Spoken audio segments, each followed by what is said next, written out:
Retro. Retro.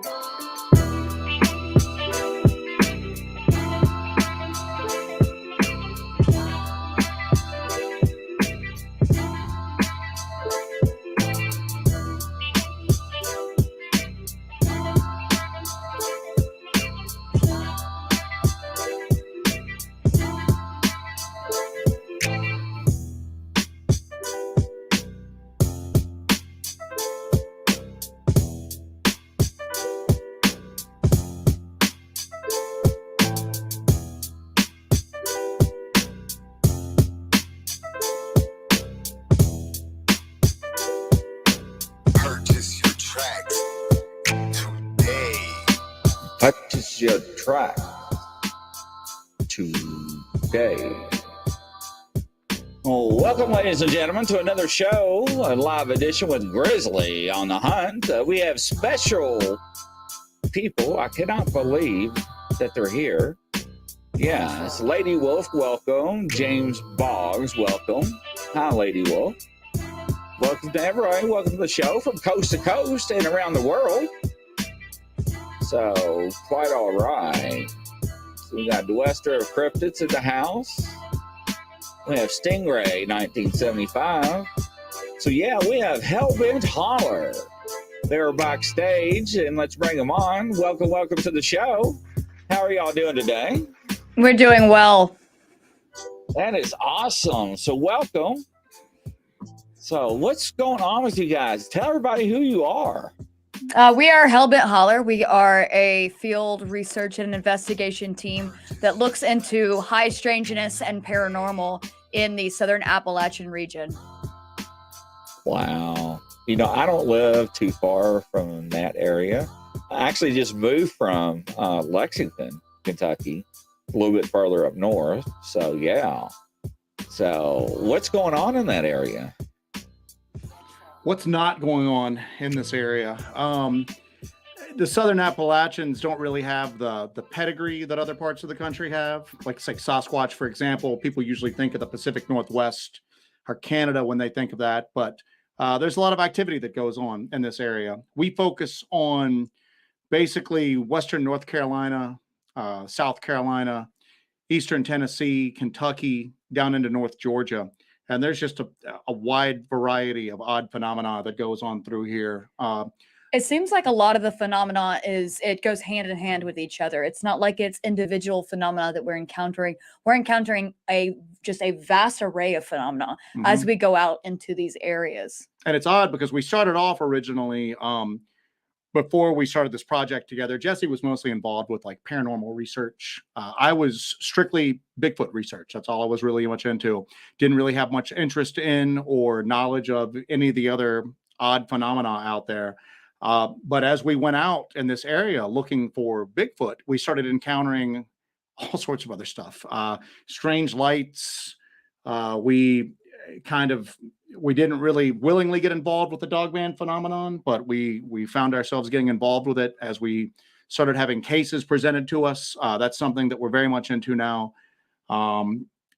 Everything we do, though, we don't really do what you would call traditional ghost hunting. We don't really do anything with inside of four walls. Everything we do is outdoors related. So we'll do some regular paranormal stuff, but it's usually like with old mountain cemeteries, abandoned towns that are kind of dotted throughout this part of the country. Abandoned homesteads. We find a lot of that. Stuff like that. So. We also go to areas that are, sort of famous in lore. We go to the LBL a lot. That is a national recreation area in Tennessee and Kentucky, and it's famous for the story of the beast of LBL.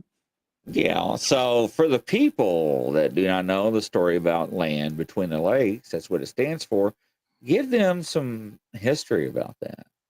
There's a lot of different phenomena that goes on at the LBL. It is so a little bit about the LBL. It is the land between the lakes. It is the largest inland peninsula in the United States. Originally, it was a swath of land that was bordered by two rivers.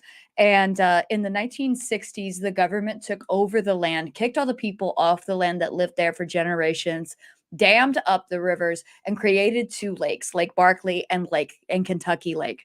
And they were going to make it basically a recreation area. So they did a little bit of work on it, but a lot of the LBL is pretty much wild and almost abandoned in a way. But there are no people living on there anymore. It's federal land. It is managed by the USDA Forest Service right now. But there's been a lot of stories from over the years. I think the most famous story that you would find is the story of the 1982 massacre that allegedly occurred there at the Land Between the Lakes, where a family of 4 was allegedly murdered by a dogman or upright canid. There have been a lot more other stories that have come out other than that, but that's probably the most famous piece of lore around the LBL when it comes to the cryptid circles. That is actually correct. Allegedly, they did find one of the daughters up in the tree. We had a group that was part of the National Dogman Association of America, or Federation, or whatever they were called at the time, actually visited that area last year, and they went to talk to the park rangers at the gift shop. And they were just in plain clothes, and they were like, this guy's laying across the counter, like, hey, I'm down here, and I want to talk about the 82 massacre that happened. And the guy was like, and just like walked off, and he was like, I was in the middle of talking, and the guy just like did not want to talk. So he went down to the other end of the counter when the girl was finishing up with her customer and whatever, telling them where to go and how to have fun, whatnot. And he asked her the same question, and she's like, look, we don't talk about that down here, so don't ask again. So he actually went around the community, ladies and gentlemen, and talked to the older generation that was around back then. And allegedly, they knew it happened because it was a big story. So that was very interesting. So so that's what it's really famous for. A lot of people still go down there today because evidently there's still more activity. Am I correct? There's a ton of activity that's going on down there. We've actually been to the LBL ourselves. I don't know if you've seen any of our videos, but we've been to the LBL several times at this point. Over the years, we've done extended expeditions in the LBL on the ground. We've gone to the alleged massacre site. We've gone all over the peninsula. And we've looked into all this stuff. And it's actually shocking how many other things are still going on and how many missing people there actually are in the LBL. It's funny you mentioned, I'm assuming you're talking about the NADP, North American Dogman Project, Jody Cook's group. Yes. It's odd because we didn't really give a lot of credence to the entire Dogman subject when we first got involved with it. Let's just be honest, the whole topic, even for somebody who's involved in paranormal research or Bigfoot research, the idea sounds just crazy at face value. And that's how we approached it. People would start to talk to us about it, and we were just very dismissive of the entire thing. How we got involved with it is that we, as our channel started to take off and as we started to get a little bit more online presence, we started having people north of us in North Carolina contact us concerning dogman activity that was taking place around their homes and their property. We started getting cases starting up in Blowing Rock, North Carolina, going southeast, just this little strip of the state. And just the stories were just so similar to each other, just people that had never met, just telling us the same thing over and over and over again. Given its proximity to us, we started to go up and actually talk to some of these people, and we found them all extremely credible, and we found some evidence that backed it up. So we decided one summer that we were just going to kind of devote ourselves to the Dogman topic, and we did it kind of semi-jokingly. We had a real lighthearted approach to it. Yeah, it was kind of tongue-in-cheek. I actually called it Dogman Summer. Yeah. And we decided to be LBL would be our first kind of like foray into looking into some of the classic established Dogman cases. We went down there for a couple weeks and really kind of dove in and came away realizing that there's something to the phenomena. There's something going on there. We don't know what they are. We don't know where they come from. You hear various theories. I can't speak to any of that. I can just tell you that the phenomenon's real, that these things are real. People are witnessing them, seeing them, and in some cases being attacked and even killed by them. You'd mentioned the NADP. So we got back from that original one, and we just kind of jumped in with both feet from that point and started doing some really extensive research into the area, a lot of the traditional cases. We don't really base a lot of our stuff on just internet lore, stuff people repeat to each other. We do a lot of what you would actually consider, follow the formula of research. If somebody tells us that they heard about a story that happened back in the 1920s or the 1930s, well, we look at old maps, we check out old microfiches for old newspapers, stuff like that. So it was interesting because we came away with a possible different location for that 82 massacre than what was commonly thought. And Jody Cook actually reached out to us, and we struck up just a little bit of an online relationship to him. We've met him a few times now, but comparing notes to him, he had come to a lot of the same conclusions that we had independently. So it was good to kind of have, two non-related parties look into this independently and come up with some of the same stuff at that point. We had kind of a similar thing. When you try to talk to people in the LBL, you got to realize that the LBL is severely understaffed. It's severely underfunded. And there are some people that say, well, it's like that for a reason, to try to cut down on, the tourism, try to cut down on visitors and all that.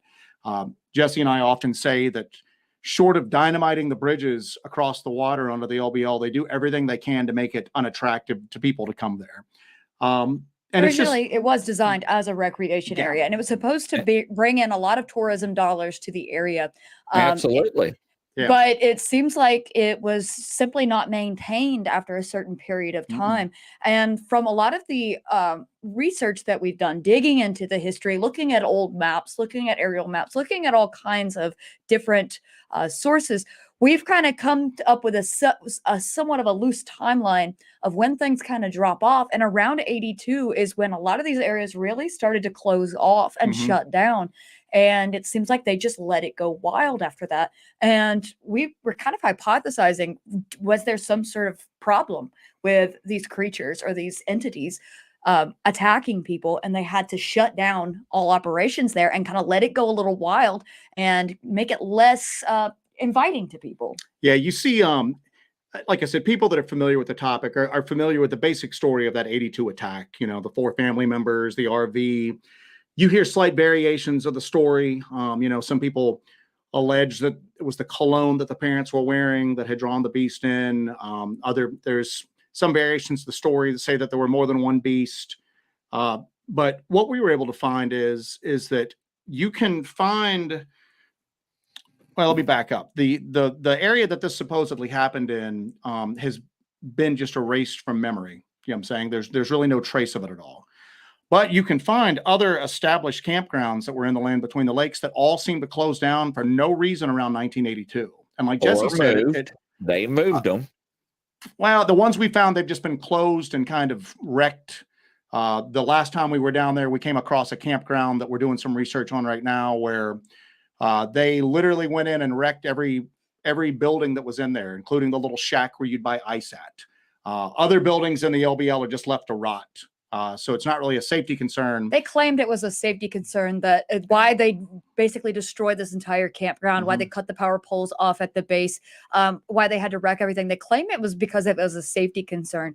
All over the peninsula, there are just basically rotting away structures, exposed metal. So I don't think it was a safety concern. I think that's just an excuse for why they wrecked this campground and did all of this. But it all seemed to have a genesis around 1982. So and there's stuff ongoing to this day. Like our good friend Martin Groves is in the chat, and he's come forward recently with his story. He was attacked. He and a hunting partner were attacked in the early 90s, and Martin's released 2 books recently on it, and is probably he's the most credible witness that's come out in recent years for any sort of activity like this. So at this point, there's kind of like a loose confederation of people. Martin Groves, ourselves, Barton Nunley, a few others that are kind of like, really kind of digging deep into the land between the lakes at this point. And we're coming up with some weird stuff. Yeah, for sure. Yeah. And Jessi and I always talk about that Kentucky in general, and then land between the lakes in specific, Skinwalker Ranch gets so much press nowadays. We always say that, Kentucky's almost like a statewide Skinwalker Ranch with just the amount of activity that's reported through there. That little, relatively small geographic part of the country has just got so much strangeness that goes on there. You've got Kentucky, probably more than any other state, has so many just localized werewolf, let's just, because that's what they call them, werewolf legends. You've got Barilla, the Wadi werewolf, the Gateway werewolf, the Beast of LBL, all within this relatively small area. You got the Hopkinsville goblins. You've got Yes. the Bell Witch Caves, not that far from there. Yeah, that's just south in Adams, Tennessee. Yeah, there's magnetic anomalies. You've got one of the largest underground cave systems in the world, and it's completely it's unmapped at this point. You have such a small Mammoth Cave. percentage of those cave systems that are just unmapped and unexplored at this point. So you've got entrances to mine shafts, defunct mine shafts, just holes in the abandoned earth. cemeteries, occult activity that takes place from recorded history up until modern day. You've just got so much weirdness that's through there, and it all seems to be relatively intertwined with one another. So just, the areas that we go into that have Dogman activity have UFO reports going on, have reports of occult activity going on, missing persons. Or with Martin's account, how you have accounts of a Sasquatch being present, I mean, that is something else. A lot of people don't realize how valuable Kentucky is, right? And that's one thing that really always caught my attention with you all, is how much time you spent around the area and around the surrounding state, and actually done your research investigations, because we are known for a lot of stuff that people don't realize. We had the Goat Man in Jefferson County, which was actually found last year by one of our friends in Southern Indiana. He came over to a friend in Louisville visiting, and the neighbor was like, "Oh my God, what do you do?" And they're like, "Man, are you okay? Do we need to call 911?" He was like, "They saw the Goat Man last night, and blah blah blah, and he traveled this way." And the investigator was like, "Yeah, okay." So he's like, "Show me." And he's known to go between this creek all the way down to Taylorsville. There's a train trestle, and that's where he hangs out. And that's where a lot of people commit suicide. And it's a long, good, fairy tale, however you want to call it. But anyways, he went down there, and he always carries his plaster kit with him. And he said, "Grizzly, you're not going to believe the tracks that I found." He's like, "I've never seen nothing like this before." So he stands up, goes over to his curio cabinet, and pulls a set of tracks out. I'm like, "Man, no way. Are you serious?" I said, I was like, "Who has seen these?" He's like, "Huh." He said, "Well, I took them in Kentucky. We had the Fish and Wildlife. In Indiana, we had the DNR. And he took them both to both of them. And the Kentucky was like, what is that?" And Indiana tried to proclaim it was an oversized cow. Well, these are not cow prints, ladies and gentlemen. So the creatures do exist. The Kentucky goblins, yes, that is a true story that actually happened. So yeah, there's a lot of rich history, folklore, legends. So yeah, I'm just amazed. And all of your all's investigations that you have done in the past, what has really stuck out in your mind? I mean, what are some of the interesting ones? I think that, we're mostly known for our LBL series that we do, because we're probably the only people who have done such a deep investigation into the LBLs. I think we're more known for that than anything else. But personally, for us, or for myself, what we're doing right now in North Georgia is kind of sticking out, because it's kind of taken a strange turn. It's not necessarily, I don't know, I hate to say it's not necessarily cryptid related, but it seems like things have taken a real occult turn with the area in North Georgia where we are doing our investigations right now.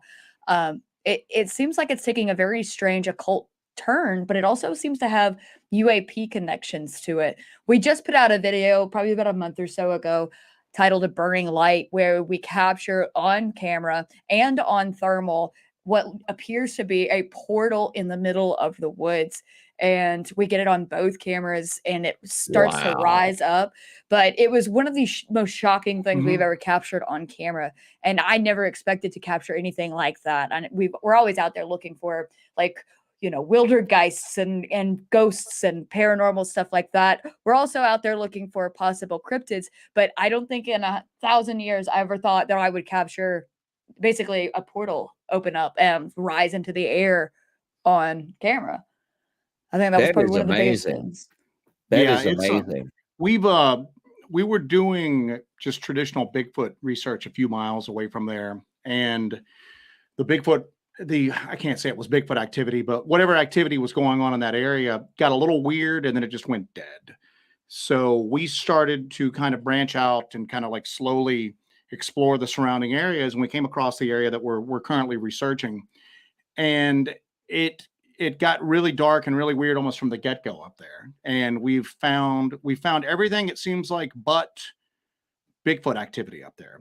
We found small bear footprints. We found lots of smaller, almost child-sized footprints up there. And I'm talking like in the middle of the winter in the mountains, you'll find bear footprints up there. They're about child-sized, very splayed out toes. We have seen that. We have seen the anomalous lights Jessi talked about. We've gotten really strange recordings up there that sound like, it doesn't sound anything worldly that I know. It doesn't sound like anything from this world, but it's two distinct entities, creatures, things. Something. We've left audio recorders out up there and just come up to reclaim them later. And then the audio recordings we've gotten are just extremely strange. And then like Jessi said, we'd seen some strange lights up there, what you would call orbs almost, usually smaller, fairly fast moving, no apparent source. But when we were up there 2 months ago or so, we were leaving out. It had been a really slow night.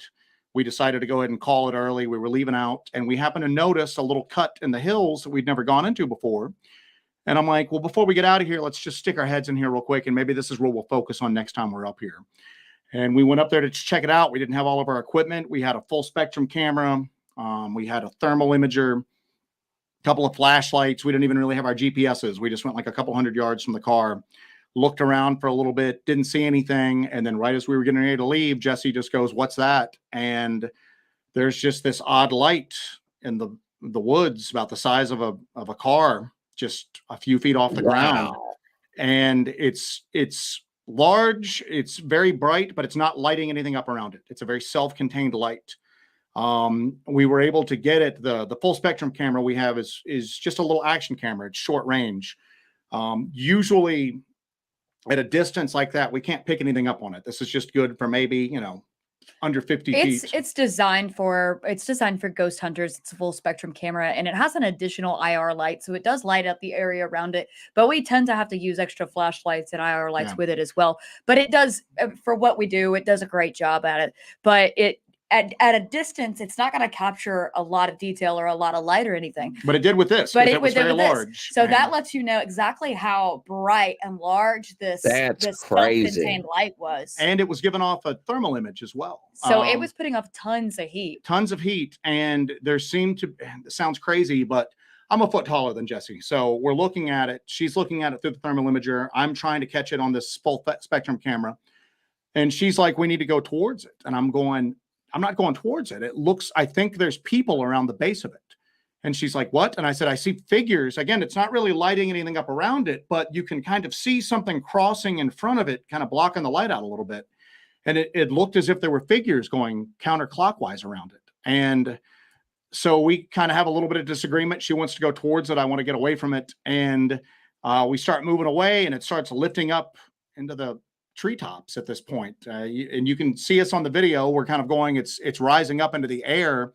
My concern at that point was, where are the figures at that were around it? I don't know if they're leaving with it, if they've left already, if they're spreading out in the woods around us. But what they are? Yeah, what they are even. I don't know. We didn't really have any. We're not UFO hunters. We're not people that go out looking for stuff like that. It was. And if you watch that video, you can kind of see how shocked we are. Again, because we've dealt with the little will-o-wisp type lights, spook lights we call them. On several occasions. The orbs, we've caught those on several occasions in several different states. We've never seen anything like this before. And it's weird because when we're getting out of there, we're going down, the side of this hill in an unfamiliar terrain.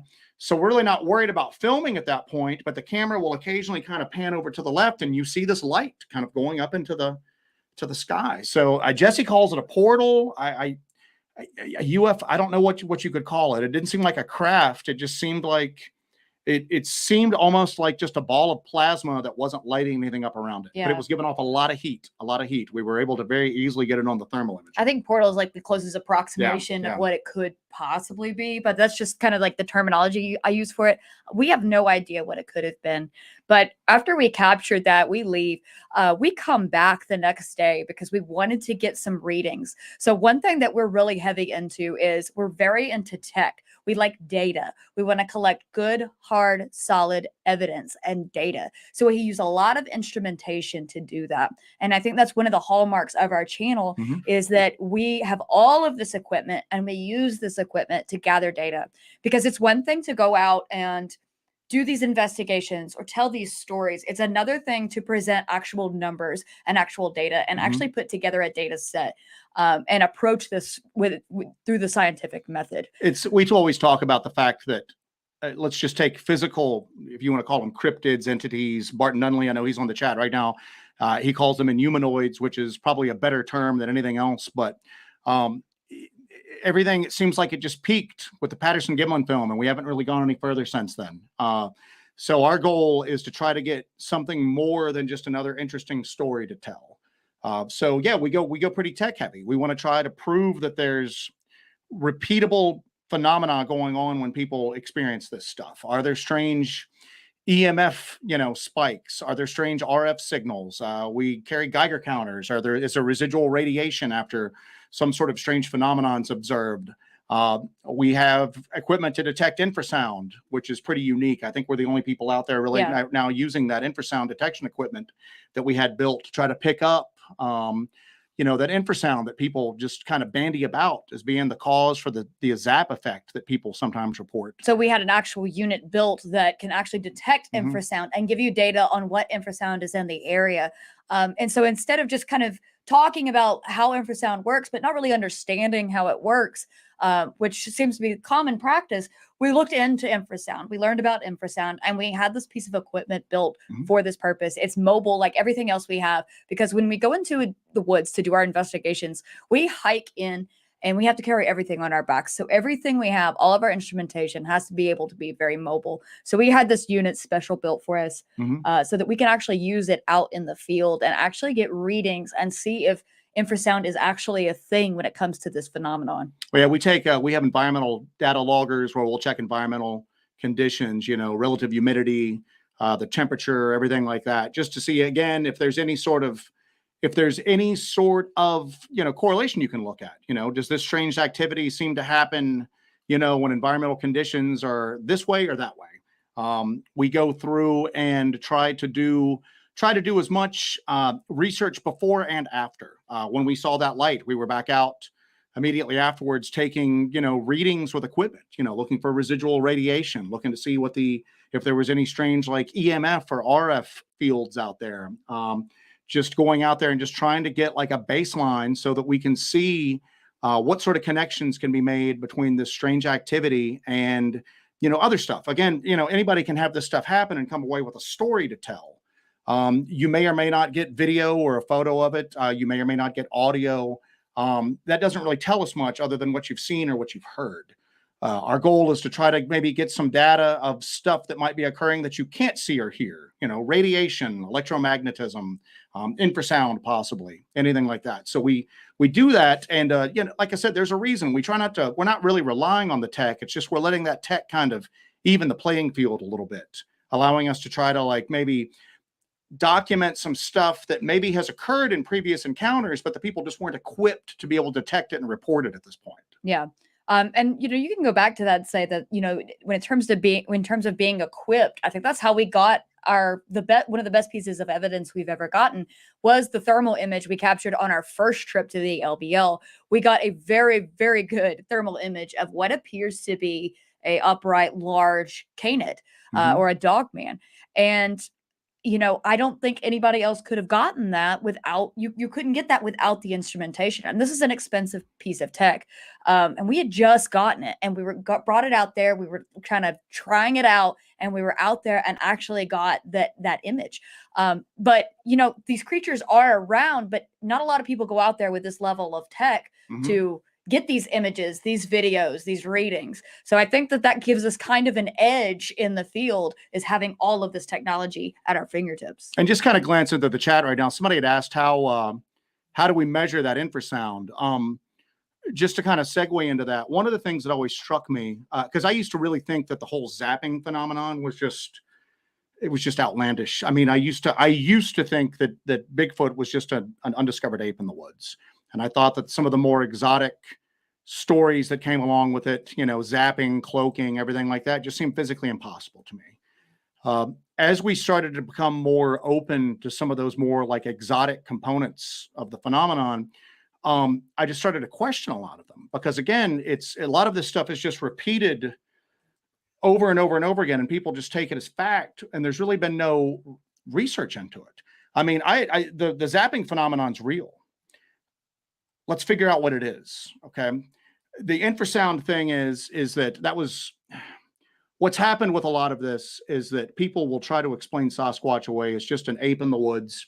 And when some of the stranger kind of elements come about to it, they look for equivalents in the natural world and then just kind of grasp onto those, even if they don't make sense. There was an offhand comment that a bioacoustician made years ago about tigers, when they realized that tigers were emitting infrasound. And the scientist in question said that she thought that they might use it to stun prey. Keywords were, she thinks that they might use it to stun prey. And then that just kind of took off. And then all of a sudden that just became the gospel. That's what they did. Yeah, there was no data to back it up. It's just a wild hypothesis. So now, as they've done more research on it, on animals that do use infrasound, they use it to communicate, basically. They use it to communicate over long distances. So what we did is I started going, well, something's causing this effect, but I don't think it's infrasound. So we reached out to a company that makes equipment to detect infrasound. They use it for wilderness preserves in Africa. They use it for elephant research. They use it to measure the levels of infrasound that wind farms give off, because wind turbines give it off at this point. And we worked with them to make us a more portable unit that was a little bit more durable, and that we could use it on the go to try to look for sound below 20 hertz to see if this is going on, because an elephant is larger than a Sasquatch, and we would assume that it would have a greater lung capacity and have the ability to generate a greater sound pressure wave than a Sasquatch. I mean, even a large Sasquatch is not reported to be the size of an elephant.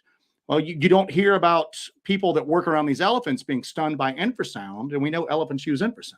Or marine biologists, around whales or anything. So right. Our thing is that if infrasound is what's causing this zapped effect, well, then it should be detectable, because it's being used in such massive quantities, unlike anything else in nature. The thing that, it sounds crazy again, I 10 years ago, I wouldn't have even have thought this, but if you look at the physical effects that people report after being zapped, let's just say it, and you look at some of the people that have reported physical effects with other strange stuff like UFOs or UAPs, the effects are extremely similar. They're extremely similar. So that was one of the things I started looking at, is that, if there is infrasound going on, then it has to be in massive amounts, and you should be able to detect it. No one's ever tried to detect it before.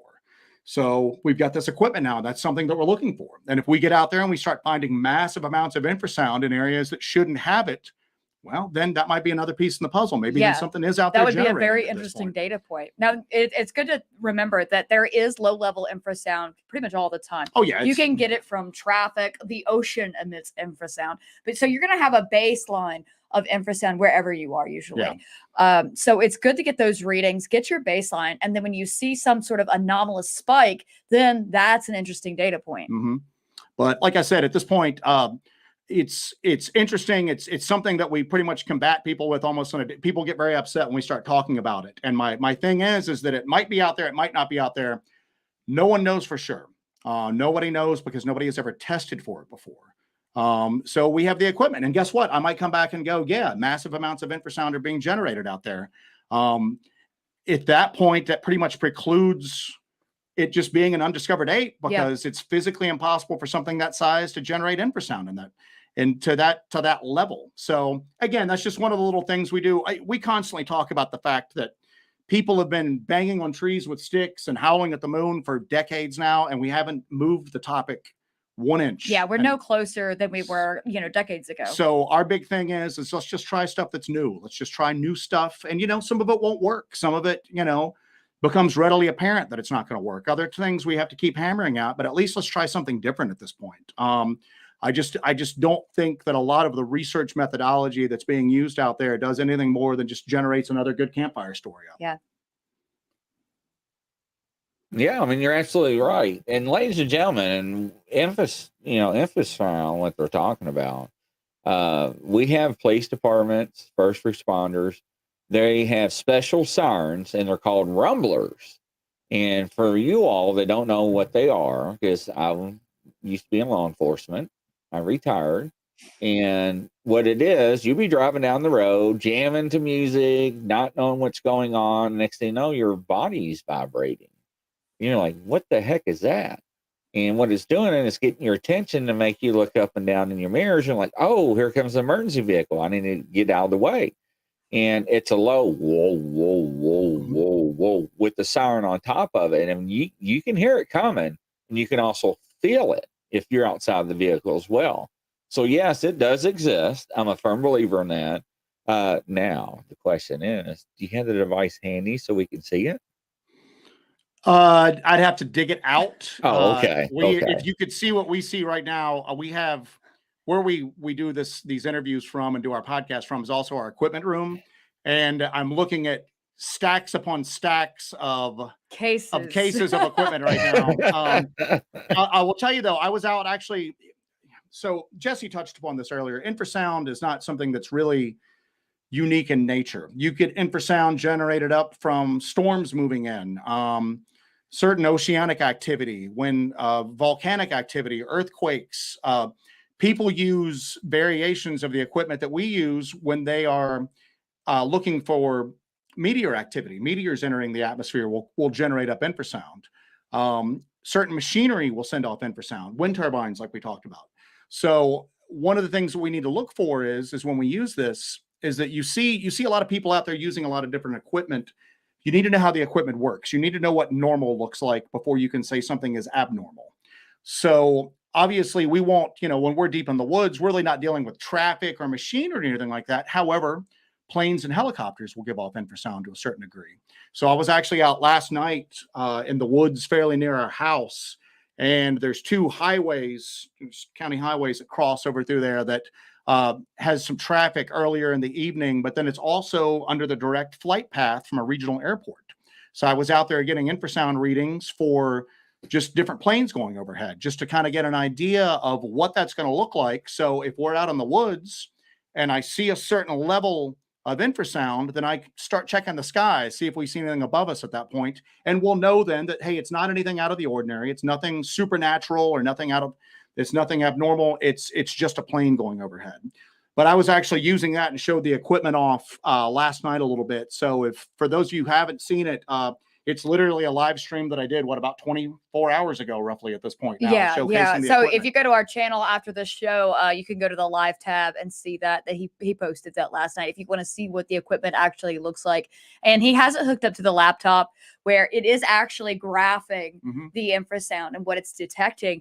And he explains it very well in the video. But what's great about this piece of tech is it doesn't have to be hooked up to the laptop. That's how you get your graphing, but it has a light indicator on it. So if you have spikes in it, it'll kind of flash up. So that's why it's good. It's a versatile piece of equipment. It's funny because that equipment was originally made for, again, like some industrial uses. Again, it's used for elephant research. They use a different variation of it. And it's just this little 2-man tech company up in Virginia that makes them. And when I started I had this question I'm like, well, when people keep saying it's infrasound, how do we know that?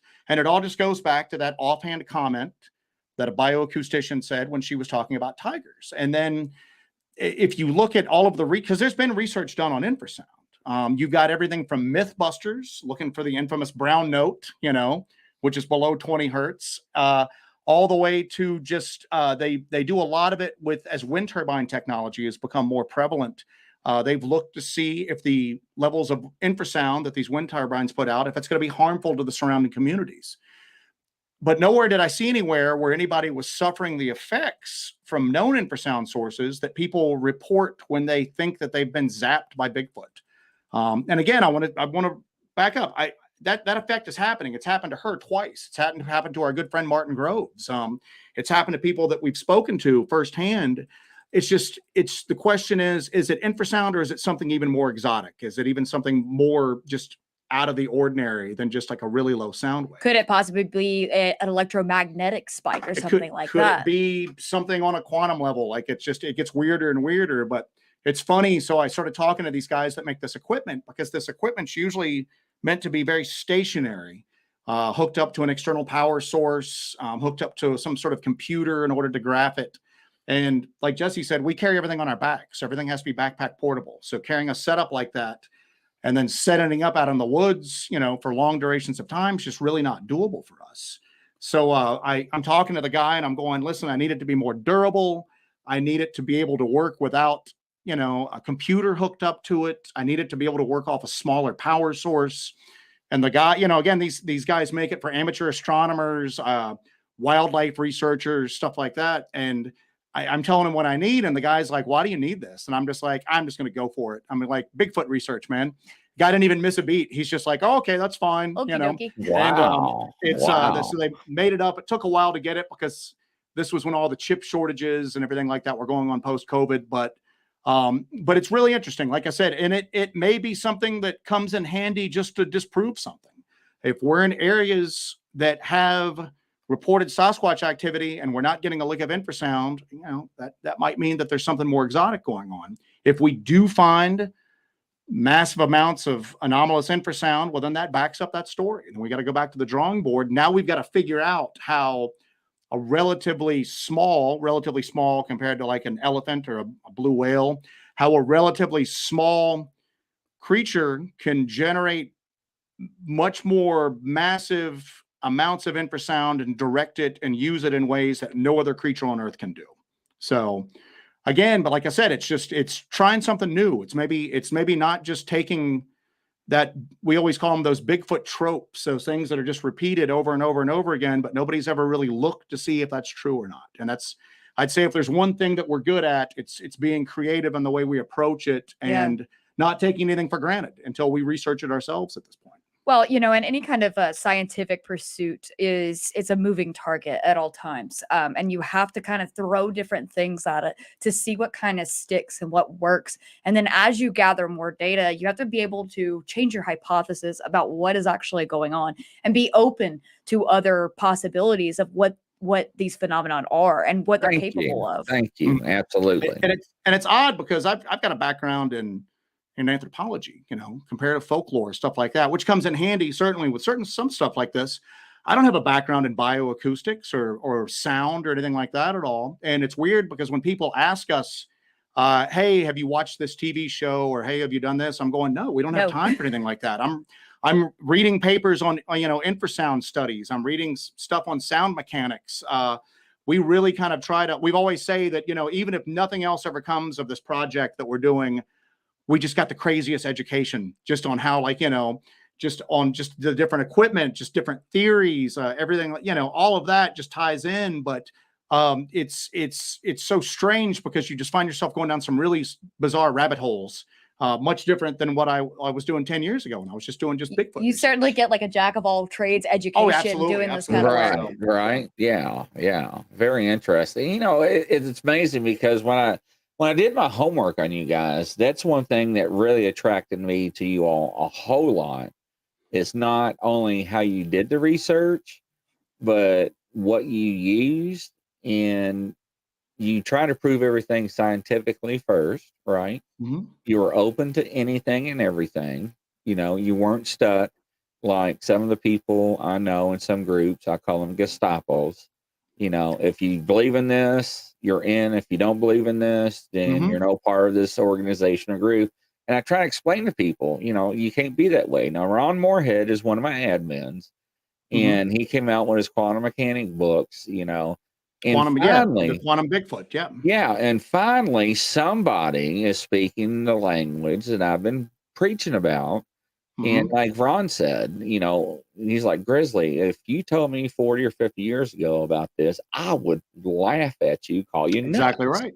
Well, you know, it's odd because again, we've got like a little circle of researchers that we all kind of trade notes, and we don't all agree with each other. Jessi and I disagree on a lot of stuff. Oh, absolutely. And that's okay. When you start getting everybody in lockstep like that, you're exactly right. It becomes more of a gospel, of a religion than an actual search for truth at that point. And you can't step outside those very narrow boundaries that are set by the group. You know, again, like I know Martin Groves is on here. Barton Nunley's on the chat right now. Two guys that we really respect a great deal, phenomenal researchers. You know, Jessi had mentioned earlier, we were known for the LBL just because of the videos and how deep we went into the videos. Well, we're amateurs compared to Barton Nunley and Martin Groves as far as like their research. But again, all of us don't agree on the same stuff. And that's good, because sometimes we'll be in the position to respectfully debate with one another. You know what I'm saying? I think you get a more rounded view of what is going on, because you get into these debates and these arguments and you can see something from somebody else's perspective, and maybe you're a little bit right and I'm a little bit right, and we can really round out a theory by, you know, kind of butting heads. And on it, also it really keeps everybody kind of honest about the subject, because everybody's not subscribing to some groupthink. It's everybody's having like real healthy debate. And this is a topic that people feel very strongly about. So very strong opinions are going to come about. That's natural. It's absolutely natural. You two, I call check and balances, right? So it's very healthy.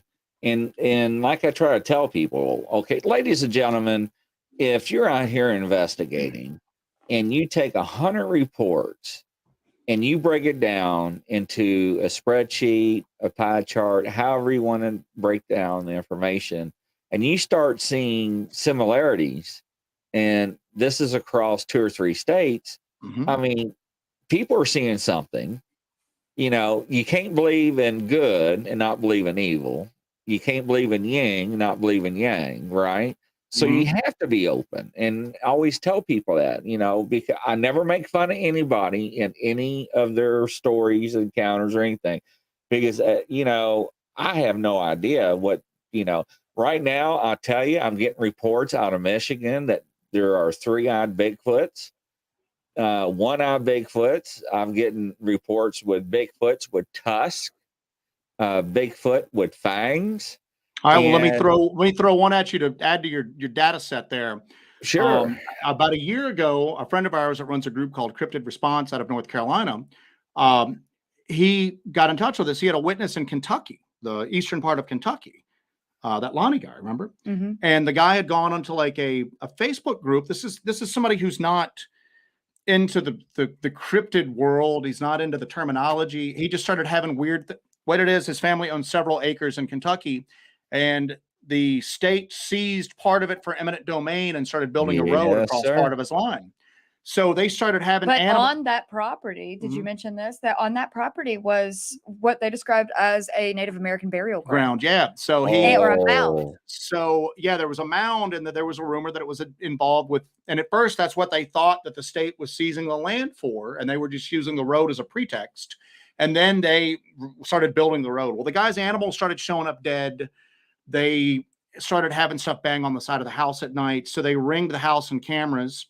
And the guy, they catch something on the camera. So he and his family, and when I say family, we were on a couple of the phone calls that our friend was conducting interviews with. The whole family was there on speaker. The mother, the wife, children, brothers, everybody like that, and large extended family. They run out and they said it's a tall, skinny, lanky creature covered in hair, but he said it had a skull for a face and antlers. So he looks online. The closest approximation he can find is a Wendigo.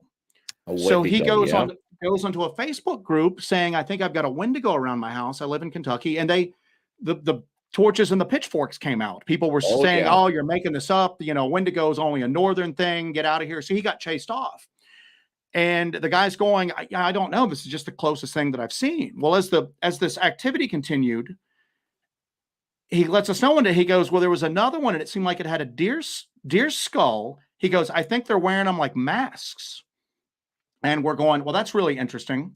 Well, now a friend of ours. Yeah, shortly after that, Yeah. we were speaking to a friend of ours that lives in Maryland, and he was telling us that his father was at the local gun store and talking to a few guys that are hunters in the area, and that they had spotted on independent, separate instances 2 different Bigfoot-like creatures, but they were wearing tattered clothes and they had deer skulls strapped to their faces like masks. And then we got another report about a month ago from that same area.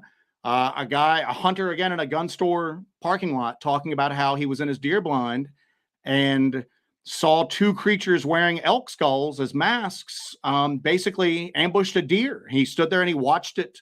They ripped the deer up, and the guy said that one of them had come out of a spider hole. And again, the story sounds crazy, but again, repeatable. We're hearing just all of a sudden over and over and over again from different parts of the country, people who don't know each other. Yeah, these people are completely unconnected. These very identical stories of, you assume they're Sasquatch, although all of them kind of reported them being fairly lanky at this point, but covered in hair, larger than normal, but wearing deer skulls as masks at this point.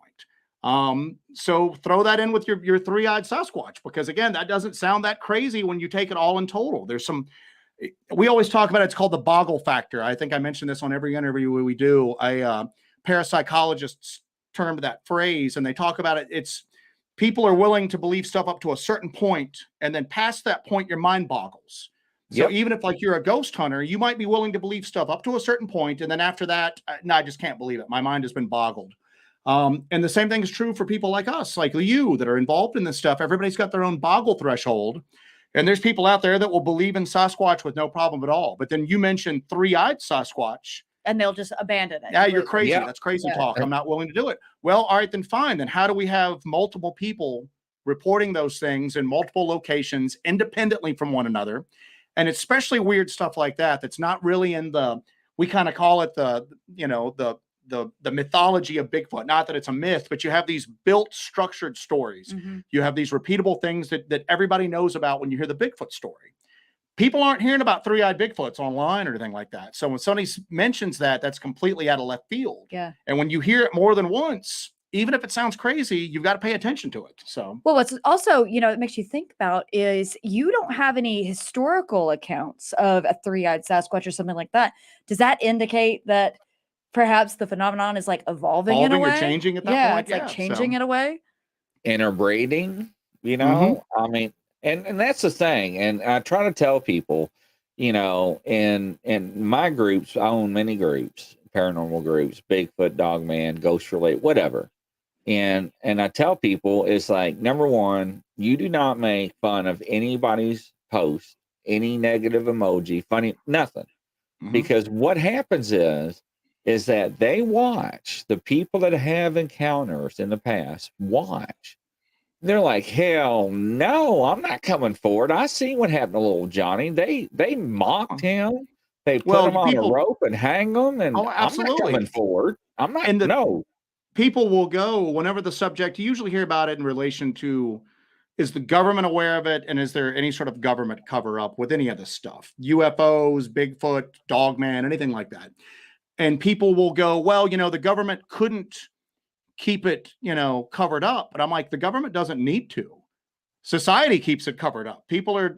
Yeah, it's self-censorship. And it's like socially enforced. You can't even, some of these people can't even, like this guy from East Kentucky, he couldn't even go on a cryptid or paranormal Facebook group and talk about his encounter because the people that are already predisposed to believing that stuff chased him off. So how are normal people going to react to him? So that is correct. That happens, and those people just begin to self-censor. Mm-hmm. The government doesn't have to do anything because society in itself does that job for them at this point. And people will always go, well, somebody would have come forward. And I'm going, somebody probably has come forward, and somebody's probably been laughed at, and then they stop coming forward at that point. So no, I agree with you. I mean, it's sometimes, and it's human nature. We'll sometimes hear stuff that we go, oh, that's impossible, and then you kind of have to back up and go, but it seems impossible to us. But 10 years ago, again, I thought Bigfoot was just an undiscovered ape. And then about like 7 years ago, I kind of moved into a relic hominid. And nowadays, all of my, old Bigfoot hunting friends don't really talk to me that much anymore because I get some pretty weird ideas. I mean, I just go where the evidence takes me at this point, and I don't rule anything out. So just like you with those 3-eyed Bigfoot reports, if somebody is telling me it and I'm getting repeated stories that share similarities, no matter how crazy they sound, you have to start taking that seriously and at least look into it. Well, along the same lines, you've got organizations like the BFRO who, when they're given a Sasquatch report that includes something that's very anomalous, like an orb or a UAP sighting or something like that, they'll just throw out the report or they'll edit the report down. So you have to wonder how many reports have been thrown out that have been given to organizations like the BFRO that have been edited, censored, thrown out completely. There's just probably a treasure trove of data that is completely lost because of this narrow-minded censorship that is going on with people's accounts. And I think you see that with any organized, like MUFON does that apparently as well, with some of the more exotic cases that come out that they think would bring, a certain level of just, I don't know if you want to call it mocking, negative attention. Let's say that. Large groups like that, a lot of times they're worried about public image at this point. And maybe that's right, maybe that's wrong. I'm not to say that. But with us being a small 2-person group, we can get as weird as we want to. Yeah. So, if we want to go and follow up on a report of a possible Sasquatch wearing elk skulls, we'll do it. You know what I'm saying? We don't have to worry about that. I think that's why we resonate with a lot of people too, is we just don't, we're not beholden to anyone. We do this, we fund ourselves. We're a 2-person team. We're only responsible to each other. And I think that's why people like what we do, because we are as honest as we can be. Like, we are as honest as we can be about everything we have here. And we present it to our audience, and that resonates with our audience. They like that we really don't care. We're going to get the data. We don't care. We're going to get the data and we're going to give it to you guys. Yeah. It's stuff like this. I mean, it's odd because obviously we talked about infrasound earlier and we won't revisit that, but we started talking about infrasound and we legit got like hate mail. I mean, people that were, and even if I go, listen, the zapping effect is real. I've seen it happen in front of my eyes 3 times now, actually, because something happens to her strange at the Land Between the Lakes last time we were there. I've seen it happen. Martin Groves will stand there and look you in the eye and tell you his story of what happened to him. That's real. We just don't know what causes it. And just the sheer act of questioning what caused it, well, that's all of a sudden attacking like a really long and strongly held belief in this. And it goes back to that previous point you made. It all of a sudden becomes almost like a religion at this point. And you can't. That Max Planck quote that I love, that science advances one funeral at a time. Yeah, you can't challenge the narrative because people take personal offense to that. And again, like I said, with some of the people that we've mentioned earlier, we've had differing opinions on the phenomenon, and sometimes they've proved their point to me, and I've gone, "Wow, we were wrong. I've got to rethink this." But it's just being open-minded about it. It's trying to approach an irrational topic like all of this is in a rational manner. I'm not sure. Are you trying to exercise Joe right now? Somebody he's holding up crosses. So somebody brought up holy water and Bible. So I am a reverend, ladies and gentlemen, and everybody always asks me I need a prayer to cleanse the house. I need a prayer because I have attachments. I actually did a lecture a couple of months ago. It's like an hour and 45 minutes long. I tell people, watch it. It's about fallen angels and Satan, because people are watching TV shows. They're like, I can do that. And they go out and try it, and they do everything wrong in their investigations, and they do bad stuff. They get the Ouija boards out. I don't mean to laugh. It's not funny. And then a month or two, they'll call me like, man, my wife and I are fighting and blah, blah, blah, blah, blah, blah, blah. And I need some prayers. I need to cleanse house. Well, ladies and gentlemen, I can give you everything you want, but if you're not pure at heart and have faith, it doesn't work.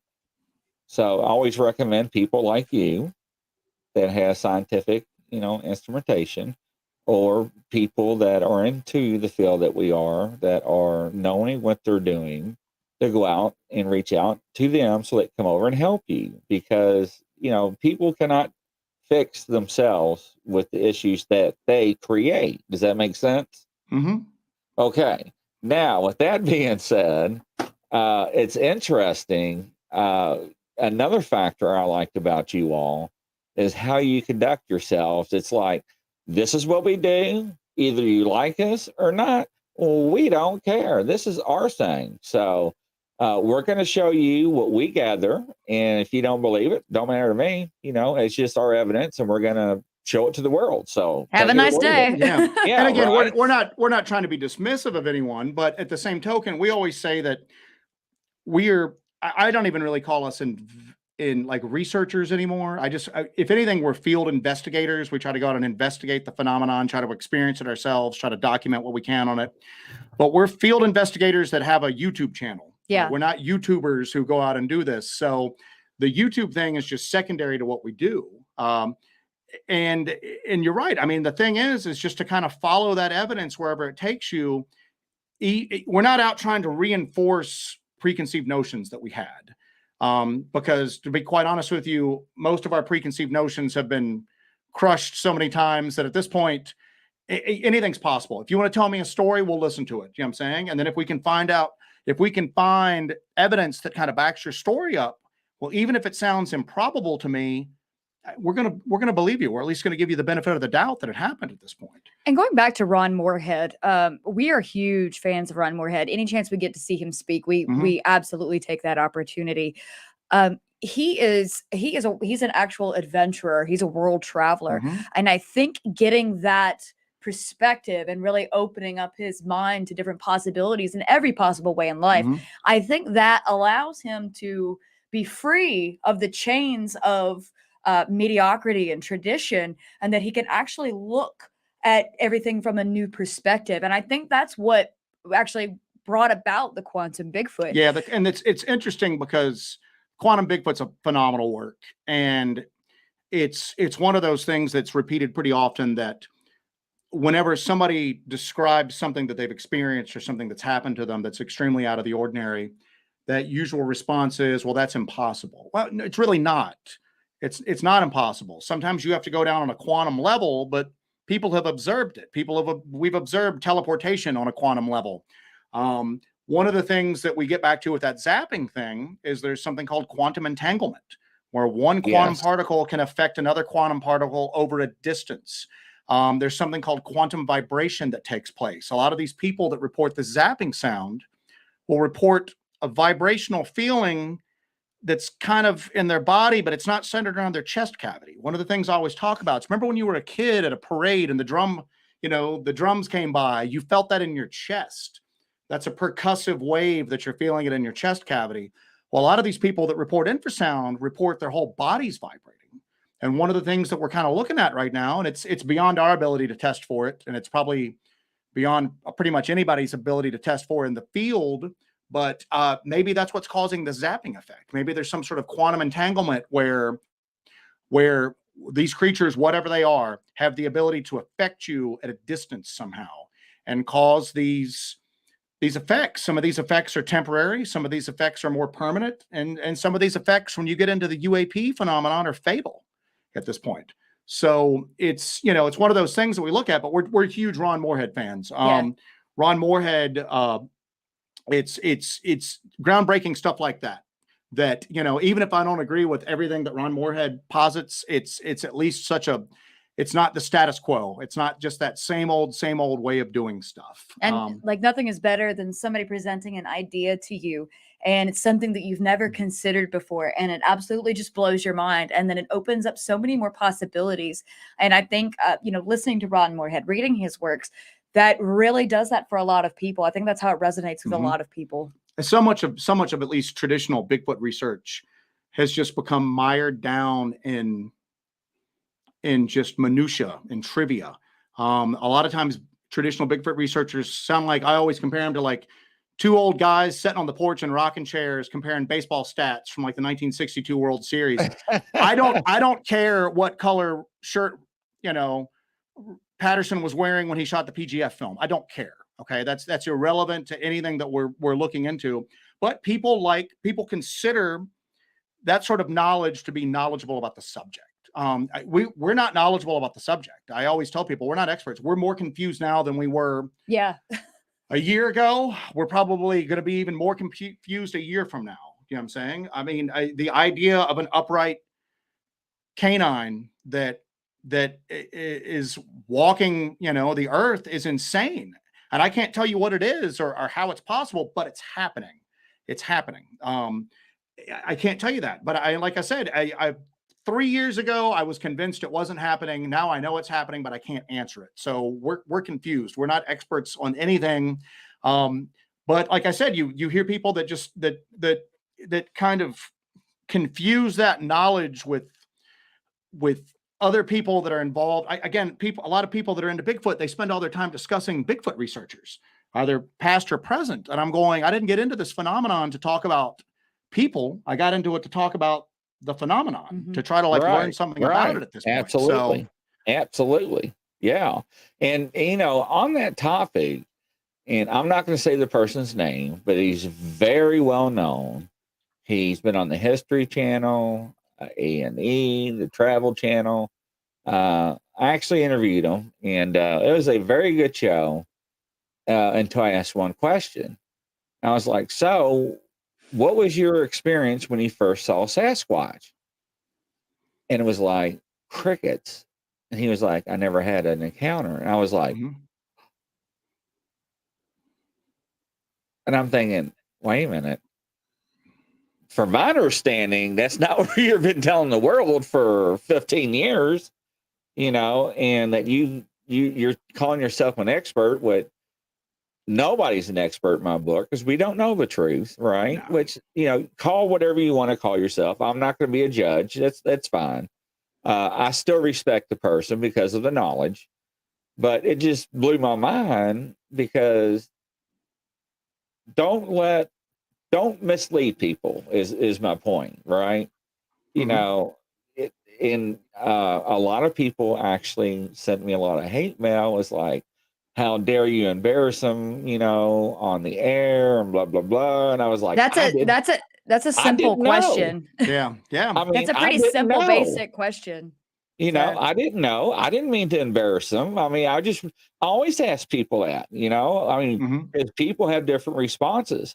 Some people that have encounters with Dogman or Sasquatch, Bigfoot, Footery, however you want to classify them, either they cannot accept it, come down with PTSD, and they can never return back in the woods. They mess their pants, urinate on themselves, and it wrecks them for life. And other people, it takes them a year or two to wrap their mind around it, and they can go back hunting and so forth. And we all have stories we can tell of people's encounters, and it's amazing. It really is. And unfortunately, ladies and gentlemen, yes, mental health is a big issue in America. So there are certain questions that we ask, and just to make sure that we're all on the same page and everything.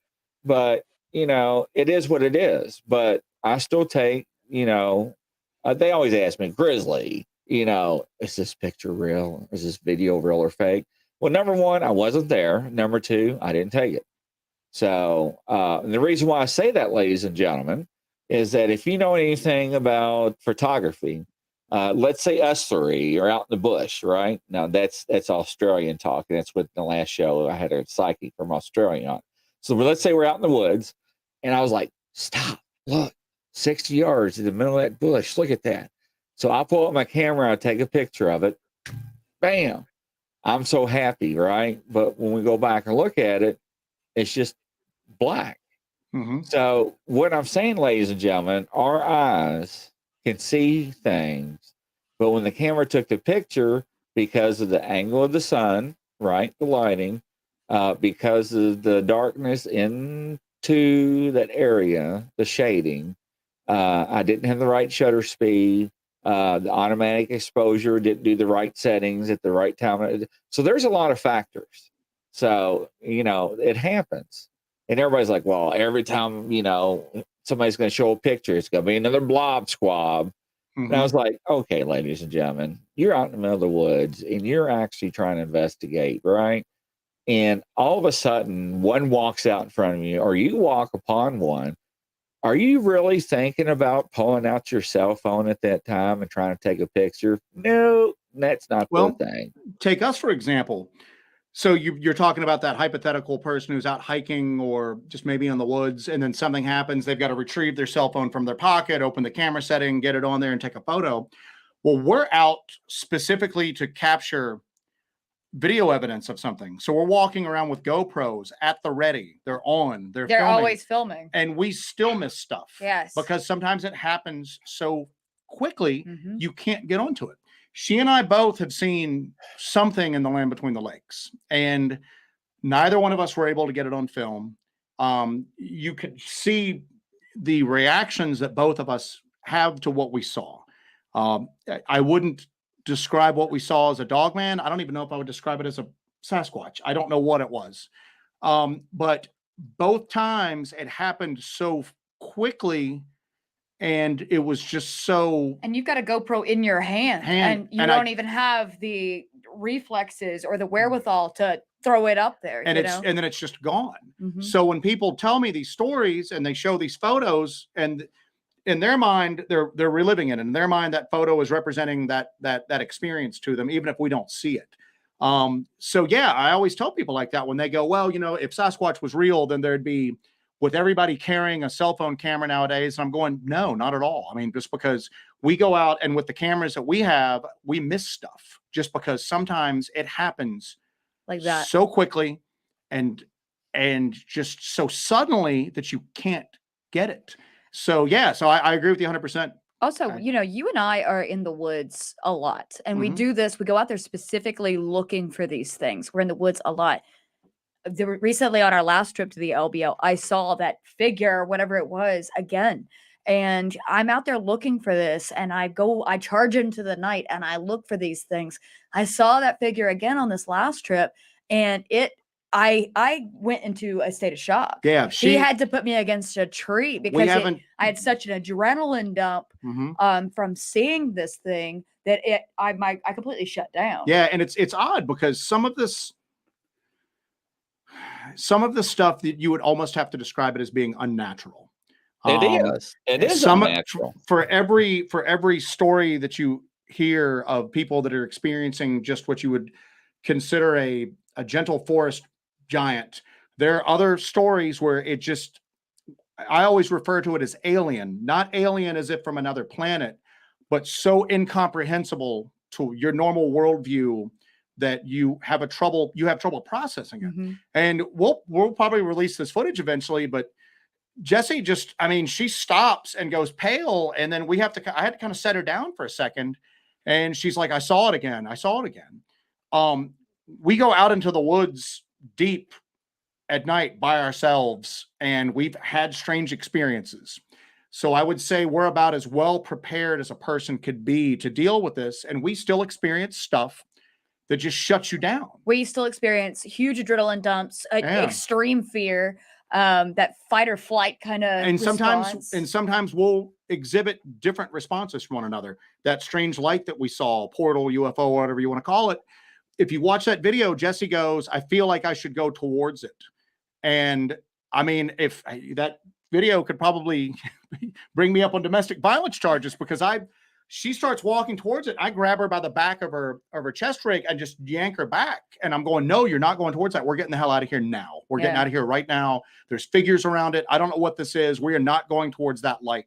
And we chase weird lights in the woods all the time. We'll see lights, and I know all the lore says don't go towards the strange lights in the woods, but we're trying to capture evidence of it.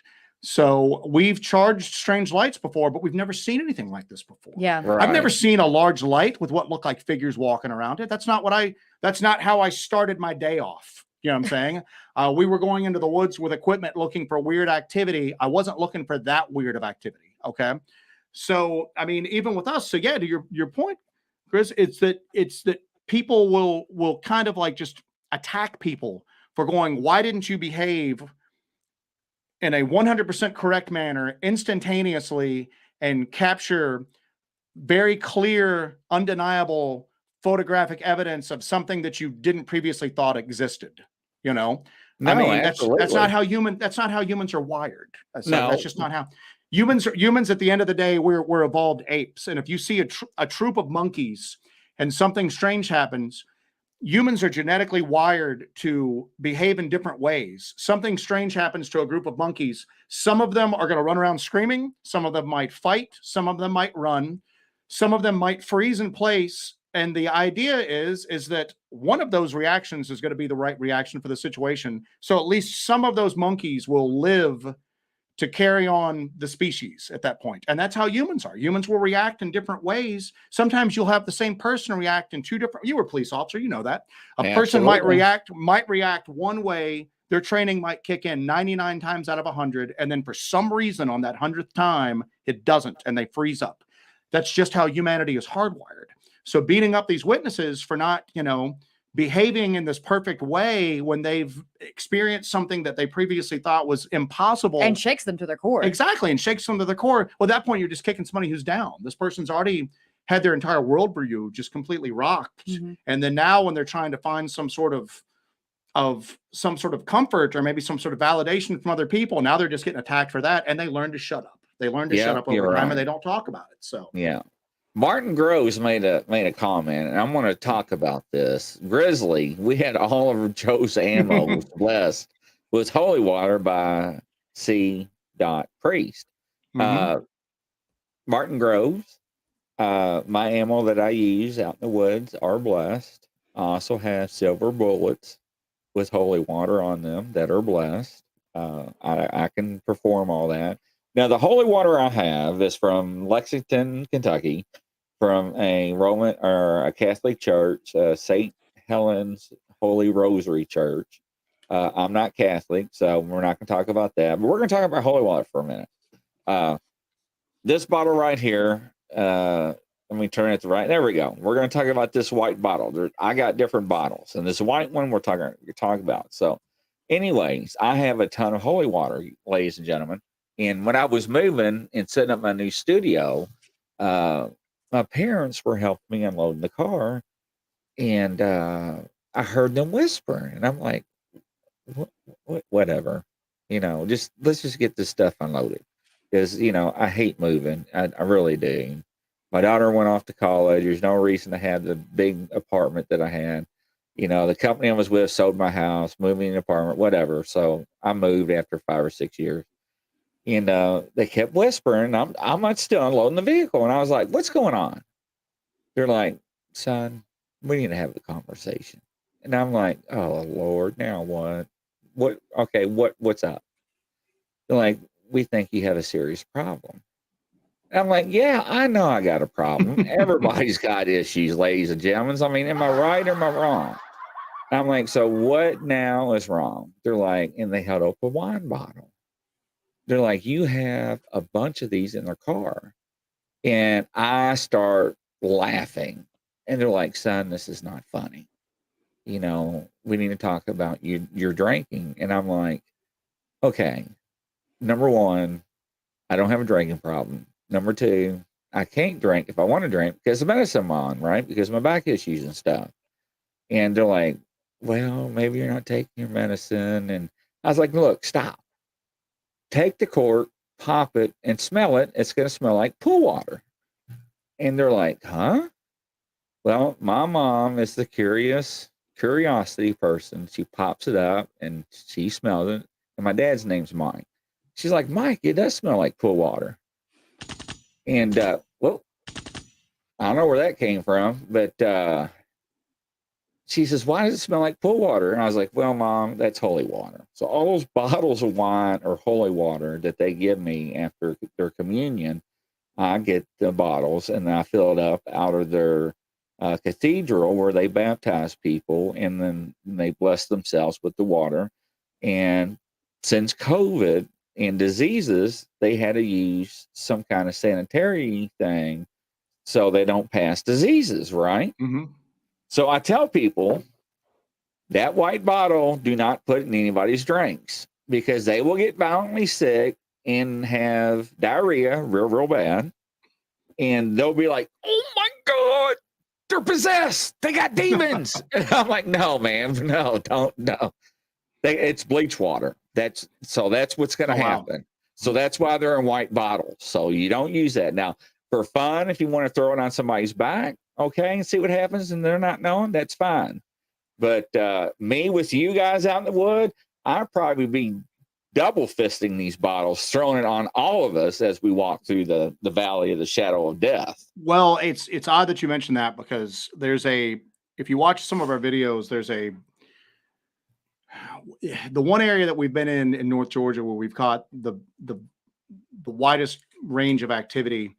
We just exploring in that area, we started coming across just, neither one of us are real big proponents of tree structures. A lot of that stuff I look at and I think it's just natural, but we did start to find a lot of just X's, just trees and branches that were in X's in this one particular spot, and you didn't see it anywhere else. So we end up finding this little hidden valley in there that has in the center of it this really large dead tree. And we found quartz stacked up around the roots of the tree. We don't see quartz anywhere else in that area. We come back later on, a following day, the quartz is gone. There's a single black feather, and that might have just been happenstance. I don't know, but between some of the roots. Anyway, we've had a lot of weird stuff happen in the area of that tree. That tree is where we left an audio recorder, and we got some really disturbing audio stuff, some weird growls, what sounds almost like speech, a mechanical whirring, this really weird clicking noise that seems like it's something trying to communicate. A lot of weird stuff has happened around that tree. And I, at least in that area, get the feeling that tree is just wrong somehow. There's something wrong about that area. So it was getting to the point where almost every time we went into that area, something would happen to us. Maybe it was major, maybe it was minor, but something would happen to us. Well, I took holy water with me we wear chest rigs. I see. To carry our handguns in. So I had 2 vials of holy water because I was going to put holy water around this tree. Because I get a real feeling of wrongness from this tree. I put it in there, and then the night we were going to go in, we ended up deciding to go somewhere else first, and we were going to hit the tree later. We just never made it to the tree that night. Got sidetracked out, but nothing happened. And for 2 weeks going out there, nothing ever happened to us. It was just the activity completely stopped. And then we were going in one day, and I went, you know what? I've been carrying this holy water around with us for the past 2 weeks. Nothing has happened. I said, I'm going to take it out of my chest rig and just leave it. I'm not going to take it with me that time. What do you think happened that night? We went out and it was like things the floodgates opened. You know what I'm saying? Yep. So is that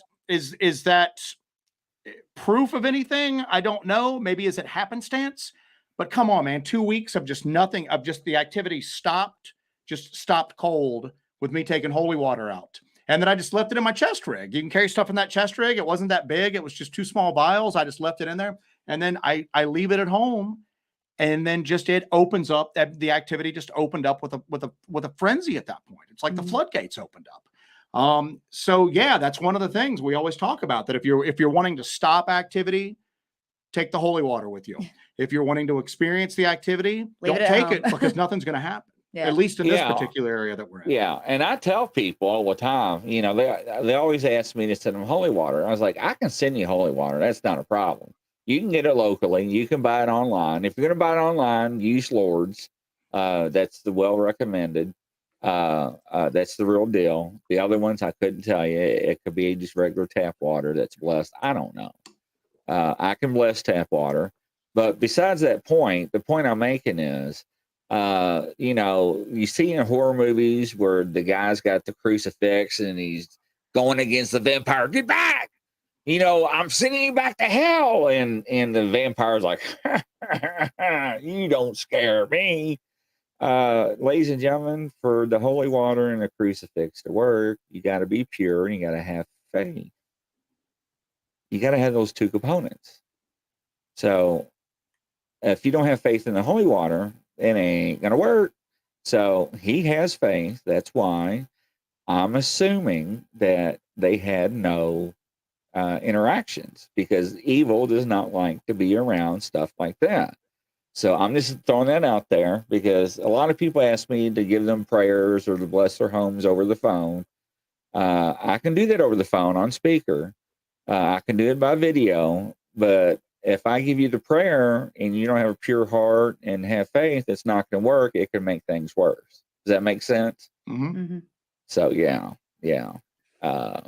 You know what? We're going to have to open up a live session here shortly for people to come on, because Martin Groves is like blowing the chat up. I mean, I'm trying to keep up with everybody. I don't know if you've read Martin's books or heard his encounter. He was recently on the confessionals with Tony Merkel and got a lot of widespread stuff, but his story's been making the rounds for a while. And Martin, it's strange because you have people that just think that the whole idea of this, any of these topics, any of these phenomena are just ridiculous. And it's the old, if you remember UFOs from like 10, 15 years ago, there was that kind of stereotype, the old toothless hillbilly that had the UFO experience and everything. Well, then you start having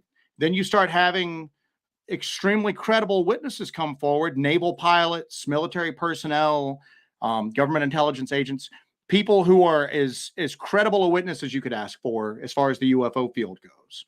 Well, you're starting to see that you saw that with stuff in the air. Now you're starting to see that with stuff on the ground. I mean, Martin Groves is a former police officer, spent his entire life in law enforcement, had an encounter back in the early 90s in the land between the lakes. Extremely traumatic. I don't even like to call it like an experience. I've been referring it to his attack, because they were basically attacked in the land between the lakes. Yeah. And he had to keep quiet about it all these years because, it was going to cause him problems professionally, and he had to keep quiet. Well, he kept quiet, but he didn't stop looking into this. So for the past, 30 years at this point, Martin Groves has been looking into strange activity in that part of the country. He's retired, and now he's coming forward with a lot of this stuff. And we always talk about Martin being, it's weird because I don't even think Martin knows himself how pivotal he is to a lot of this stuff. Martin Groves is as good a witness as you could ask for. He's somebody whose literal sworn testimony could get your butt thrown in jail. Okay.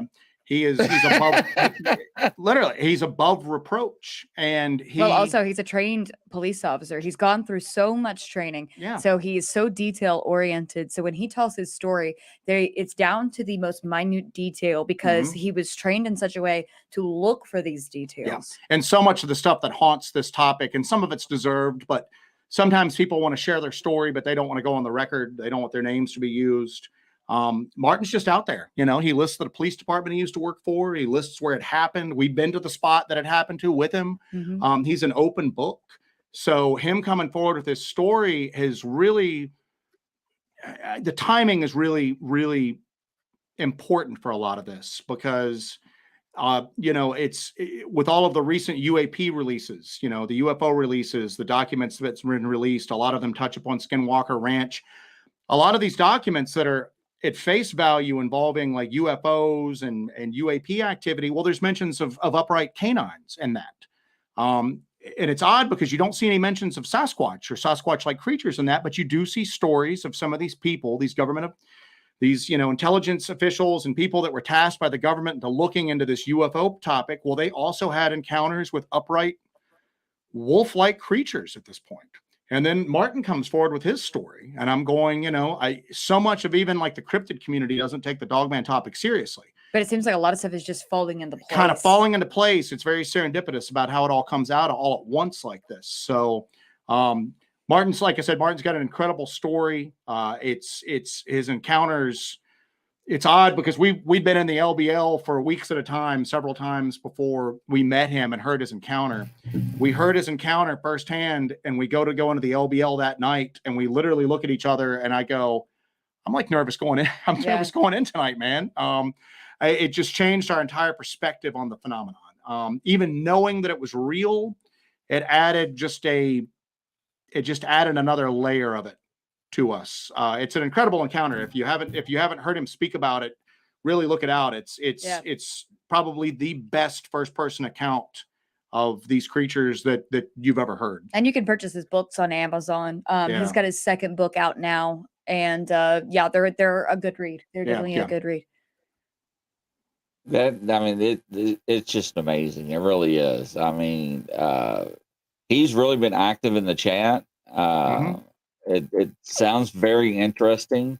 Check your private message on your phone and also on the backstage chat too, real quick. But thank you, ladies and gentlemen. I also want to give a shout out to all the admins and moderators for letting us go live, broadcasting in the groups. Also, for both of you all, I meant to tell you in the beginning, which is, I'm sorry, you can actually broadcast live to 2 of your platforms while we do our live streaming. So keep that in mind for the next show. You do that in the beginning. You can do it to your YouTube channel. You can do it to your Facebook. You have 2 different choices to do it with. It's up in the right-hand corner. All you have to do is enter your where you want to go. So absolutely. But yeah, not a problem. But it's interesting because you really don't get to hear the stories and the encounters like you all bring them forward. And it is hard because Old Bear, I'll give you a call tomorrow. Absolutely. Brenda, yes, thank you. Don't forget my little sippy cup. So I have a problem, you all, with drinking my Kentucky tea in my studio. I need a sippy cup. So, but yeah, it's bad. I knock it over all the time. James Boggs, MK Ultra, Red and Blacks, and my family, Tartan also. But I love your all style. It's very important. Thank you. Thank you very much. I mean, it's impressive. I mean, and the way I look at it is the way everybody should look at it is that, hey, you either believe what we do or you don't. It's fine. It's not going to hurt my feelings at all. And we're going to do our own thing, and either you jump a ship or I'll give you a little dinghy and you can row yourself to shore. So absolutely. I just want to say to everybody, please make sure, like and subscribe to our channel. Follow us, like us, and everything. It's really important. So, man, what a heck of a show. I'm still trying to play catch up. Thank you for having us. Yeah, thanks for having us on. I want to thank all of our hellbenders for joining us tonight. We really appreciate you guys coming in. Yeah, it's very nice to see you all. We're actually broadcasting the show on 15 platforms, about 87 Facebook groups, and about, when I'm done, probably about 8 or 7 audio platforms. Cool. Okay. So it is getting out. Brenda says night, you all. So I'm trying to get up the comments. But if you don't mind, stick around for a second. Okay. Somebody wanted me to ask you a question off air. So, but ladies and gentlemen, it's that time of night. Thank you all for coming on. Thank you. It was wonderful. Thank you for having us on. So. Oh, absolutely. So, yeah, ladies and gentlemen, you heard it. And let me tell you something. The Hellbent Holler people, man. Jessi Leigh and them, I'm telling you, that is the real deal, ladies and gentlemen. You cannot doubt them. Their investigations are solid. I love what they do. I love their techniques. You need to check them out. Follow them. Yeah, very interesting group. Totally different than what a lot of you all are used to. So yeah, absolutely. Martin Groves, amen. Grizzly, Catherine Blessings, thank you. James Bogg, where can I get a .835 silver slugs anymore? Well, unfortunately, because of the value of precious metals, good luck with that. But I would still get holy water and drip it on there. But yes, I know it's funny, Brenda, but I'm telling you, I believe in that stuff. But from coast to coast and around the world, this is Grizzly.